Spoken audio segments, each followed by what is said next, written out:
سابقہ آیت میں اللہ رب العزت نے یہ ارشاد فرمایا کہ جب وہ ایمان والوں کے پاس منافقین آتے ہیں تو کہتے ہیں کہ ہم ایمان لائے، جب اپنے شیطانوں کے پاس جاتے ہیں تو کہتے ہیں انا معکم انما نحن مستہزئون، ہم تو ان کے ساتھ مذاق کرنے گئے تھے۔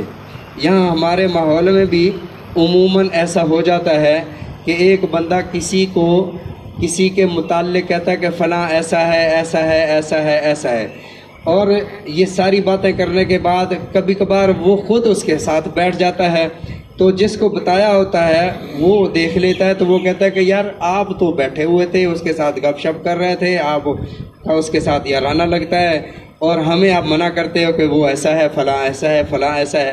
تو وہ کہتا ہے میں تو اس کے ساتھ مذاق کرنے گیا تھا۔ اللہ رب العزت نے قرآن پاک قیامت تک کے لیے نازل فرمایا تو نشاندہی فرمائی کہ ایسے لوگ کون ہو سکتے ہیں۔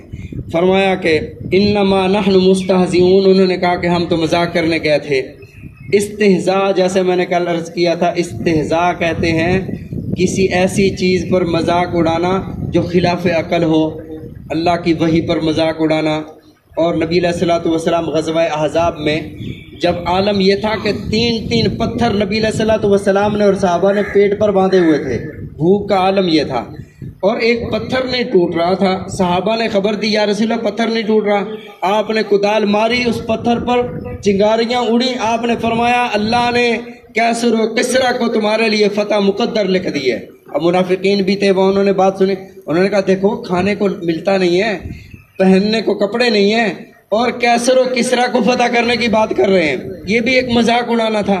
تو اللہ نے فرمایا اللہ یستہزئ بہم، اللہ بھی ان کا مذاق اڑاتا ہے۔ اس کا کیا مطلب ہے؟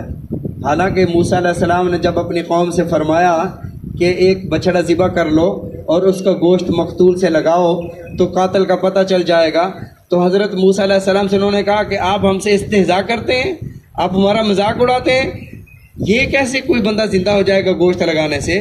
تو حضرت موسیٰ علیہ السلام نے جو اگلا لفظ ارشاد فرمایا اعوذ باللہ ان اکون من الجاہلین، میں اللہ کی پناہ چاہتا ہوں کہ میں جاہلوں جیسے کام کروں، میں کسی کا مذاق کیوں اڑاؤں؟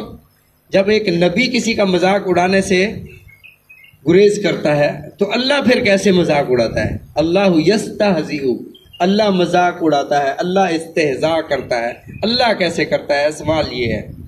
مفسرین کرام رحمہ اللہ نے ایک تو اس کا یہ جواب ارشاد فرمایا کہ ان کے استہزاء کا وبال اللہ انہی پر ڈالے گا، اس کا مطلب یہ ہے۔ دوسرا فرمایا یہ مشاکلت ہے، یعنی جس طرح انہوں نے الفاظ کہے اللہ نے وہی الفاظ انہی پر لوٹا دیے۔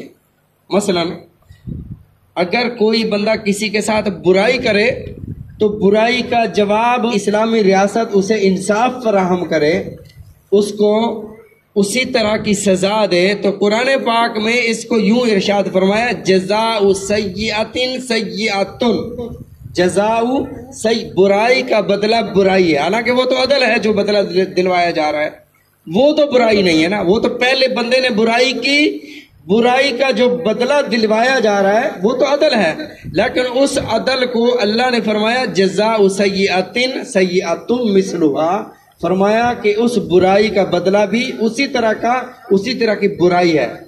تو اس کو کہتے ہیں مشاکلت، شکل ایک جیسی، جو جواب دیا نا اسی الفاظ سے۔ مکروا مکر اللہ، انہوں نے مکر کیا، اللہ نے بھی تدبیر کی، اللہ نے بھی مکر کیا۔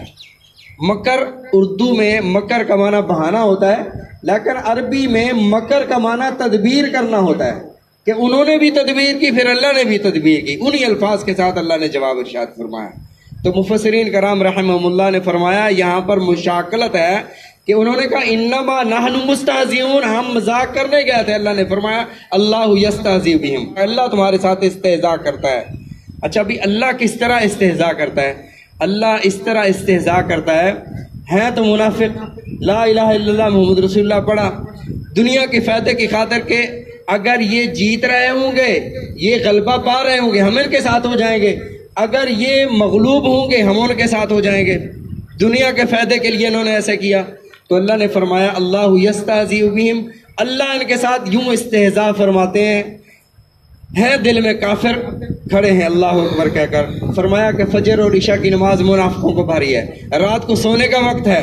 اب یہ اگر نہیں آتے پتہ چل جائے گا کہ یہ منافق ہے. اب کھڑا ہے بندہ نماز میں، کھڑا ہے پیچھے کہ بھاگ نہیں سکتا، نماز ساری نماز یہ پڑھ رہا ہے تاکہ لوگوں کو پتہ نہ چلے کہ یہ منافق ہے. نماز بھی پڑھی اس نے، ثواب بھی نہیں ملا. صدقہ بھی کیا، ثواب بھی نہیں ملا. جہاد میں بھی آئے، ثواب بھی نہیں ملا. فرمایا کہ ان کو تو اجر مل رہا ہے. پھر ایک اور آیت میرے ذہن میں بھی آ گئی ہے، سورہ مجادلہ میں ہے. فرمایا یا ایھا الذین آمنوا اذا ناجیتم الرسول فقدموا بین یدی نجواکم صدقہ. یہ منافق کیا کرتے تھے، دیکھتے کہ مسلمان جمع ہے، ہر ایک نے کوئی نہ کوئی مسئلہ پوچھنا ہے، یہ آ کرنا نبی علیہ الصلوۃ والسلام کے کان میں سرگوشی کرنا کہ یہ بات ہے، یہ بات ہے. مقصد ان کا یہ ہوتا کہ ٹائم ویسٹ ہو جائے، ٹائم جو ہے وہ ضائع ہو جائے. ٹائم جب ختم ہو جائے گا نبی علیہ الصلوۃ والسلام چلے جائیں گے، مسلمان کوئی اصلاح کی، کوئی ہدایت کی بات نہیں پوچھ سکیں گے. تو اللہ نے قانون نازل فرمایا یا ایھا الذین آمنوا، اے ایمان والو، ناجیتم الرسول، جب تم رسول سے سرگوشی کرو. اگر آپ نے گھر میں اس کی تفسیر دیکھنی ہو، یہ سورہ مجادلہ ہے اور آیت نمبر 12. تو فرمایا یا ایھا الذین آمنوا، اے ایمان والو، جب تم رسول سے سرگوشی کرو، فقدموا بین یدی نجواکم صدقہ، سرگوشی کرنے سے پہلے پیسے دو. منافق ہے، مانتا ویسے نہیں ہے، پیسے جمع کرانے پڑ رہے ہیں، پیسے جمع کراؤ بعد میں جا کر مسئلہ پوچھو. تو اللہ نے پابندی لگا دی. اب پیسے بھی جمع کرا رہا ہے اور ثواب بھی نہیں مل رہا. تو فرمایا یہ ان کے لیے تکلیف دہ بات تھی. تو اللہ نے یوں ان کے ساتھ سے استہزاء کیا. انہوں نے مسلمانوں اور مومنوں کے ساتھ، اللہ کے نبی کے ساتھ استہزاء کیا، ایمان لائے جی. پھر ادھر گئے، ہم تو مذاق کرنے گئے تھے. اللہ نے فرمایا پھر جب تم نماز پڑھو گے نا، پھر ہم بھی تمہارے ساتھ یہی کریں گے. نماز پڑھنی پڑے گی نفاق کو چھپانے کے لیے، اور ہم ثواب نہیں دیں گے. صدقہ کرو گے. پھر حج بھی کرتے تھے. پھر انہوں نے نبی علیہ الصلوۃ والسلام کے مقابلے میں ایک مسجد بھی، مسجد ضرار بھی بنائی تھی. اب وہاں بھی پیسہ خرچ کیا. تو فرمایا کہ اللہ یستہزئ بہم، اللہ ان کا استہزاء کرتا ہے آخرت کے حوالے سے. وہ کیسے؟ سورہ حدید میں اللہ رب العزت نے اس کو ارشاد فرمایا.